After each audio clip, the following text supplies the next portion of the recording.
Hi అండి, welcome to అబిన్ఫో.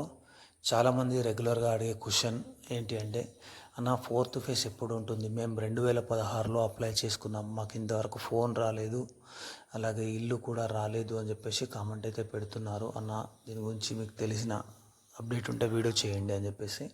అయితే ఈరోజు అందరి తరపున ఒక వీడియో అయితే నేను చేస్తున్నాను. చూడని వారంతా చూడండి, అలాగే మీకు తెలిసిన వారందరికీ షేర్ చేయండి. అయితే మెయిన్గా మీరు చూసుకున్నట్లయితే గత ప్రభుత్వం అయితే ర్యాండమేషన్ పద్ధతిలో ఒక కాన్స్టిట్యున్సీకి 500 మంది చొప్పున ఈ లక్కీ డ్రా అయితే తీయడం అయితే జరిగింది. ఇది అందరికీ తెలిసిన విషయమే. అదే అందులో చాలామందికి అయితే ఇండ్లు వచ్చాయి.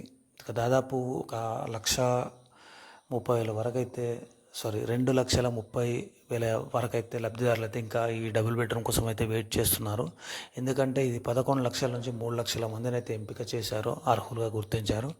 అందులో దాదాపు ఒక 65,000 మందికి అయితే డబుల్ బెడ్రూమ్లు అయితే పంపిణీ చేయడం అయితే జరిగింది. దాదాపు ఇంకో 2,25,000-30,000 మందికి అయితే ఈ డబుల్ బెడ్రూమ్ పంపిణీ అయితే చేయలేదు. ఎందుకంటే అక్కడ నిర్మించిన ఇండ్లు చాలా తక్కువ. ఇంకా దాదాపు ఇంకో 25,000-30,000 ఇండ్లు అయితే ఇంకా పూర్తి స్థాయిలో నిర్మించి మౌలిక సదుపాయాలు కల్పించాలి. అయితే ఇవన్నీ చేయడానికి టైం అనేది పడుతుంది. గత ప్రభుత్వం చేయలేకపోవడం వల్ల ఇదంతా జరిగిందనమాట. ఇప్పుడు ప్రజెంట్ ఏదైతే కాంగ్రెస్ ప్రభుత్వం ఉందో, లాస్ట్ టైం ఏదైతే మూసీ పరివాహక ప్రాంతం ఉందో వారికైతే ఇస్తామని చెప్పడం అయితే జరిగింది. కానీ దాని గురించి ఎలాంటి నిర్ణయం అయితే తీసుకోలేదు. ఇప్పుడు మళ్ళీ ఏమంటున్నారంటే, ఏదైతే ఇందిరమ్మ హౌసింగ్ స్కీమ్ ఉందో దాని కింద ఈ ఇండ్లను అనేది పంపిణీ చేస్తామని చెప్పేసి ఉత్తమ్ కుమార్ రెడ్డి గారు, అప్పుడు పొంగులేటి శ్రీనివాసరావు చెప్పడం అయితే జరుగుతుంది. బట్ ఎవరికి ఇస్తారో అనేది క్లారిటీ అయితే ఇంకా లేదు. మీరైతే వెయిట్ చేయండి, అప్లై చేసిన వారందరూ అయితే వెయిట్ చేయండి.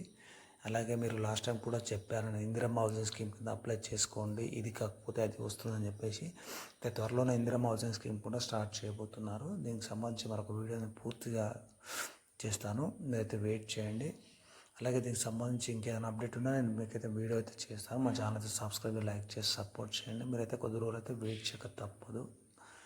అలాగే ఏదైతే ఇప్పుడు ఇల్లు కోల్పోయిన వారు ఉన్నారో వారికైతే ఇందిరమ్మ హౌసింగ్, ఇప్పుడు కురుస్తున్న వర్షాల కారణంగా ఎవరైతే ఇల్లు దెబ్బతిని పూర్తి స్థాయిలో ఇల్లు కోల్పోయిన వారికి మాత్రం ఇందిరమ్మ హౌసింగ్ స్కీమ్ కింద ఇండ్లు అయితే మంజూరు చేస్తామని చెప్పి సీఎం రేవంత్ రెడ్డి గారు కూడా చెప్పడం అయితే జరిగింది. అయితే త్వరలోనే మనం వేచి చూడాల్సింది. ఎందుకంటే త్వరలోనే ఇందిరమ్మ హౌసింగ్ స్కీమ్ అనేది స్టార్ట్ చేస్తామని చెప్పారు. బట్ ఇంకా పెండింగ్ అనేది పెట్టారు. ఈ వర్షాలు తగ్గిన తర్వాత మరి వీళ్ళు ఎప్పుడు స్టార్ట్ చేస్తారో చూడాలి. స్టార్ట్ చేసిన తర్వాత మరి ఇందిరమ్మ హౌసింగ్ స్కీమ్ కింద ఎవరికి ఇల్లు ఇస్తారు, అలాగే డబుల్ బెడ్రూమ్కి అప్లై చేసిన వారికి ప్రిఫరెన్స్ ఇస్తారా, అలాగే లేక ఇదివరకు ఏదైతే గృహలక్ష్మి కింద ఏదైతే ప్రొసీడింగ్ తీసుకున్నారో బీఆర్ఎస్ దాని కింద మరి ఇస్తారో మనమైతే కొద్ది రోజులు అయితే వెయిట్ చేయాలి. దీనికి సంబంధించి ఎలాంటి అప్డేట్ ఉన్నా పూర్తి స్థాయిలో మీకైతే నేను అప్డేట్ అయితే ఇస్తాను, మీరైతే వెయిట్ చేయండి. ఇప్పుడైతే ఫోర్త్ ఫేజ్ అయితే ఉండదు, మీరు ఎలాంటి ఆశలు అయితే పెట్టుకోకండి. నేను క్లియర్ కట్గా చెప్తున్నాను. త్వరలోనే ఈ ఇందిరమ్మ హౌసింగ్ స్కీమ్ అయితే రాబోతుంది. దీనిలో ఎవరెవరికి ఇల్లు వస్తాయి, ఎప్పుడు ఏంటి అనేది పూర్తి స్థాయిలో నాకు మరొక వీడియో అయితే నేను చేస్తాను ప్రభుత్వం నుంచి గైడ్లైన్స్ రాగానే. Thank you.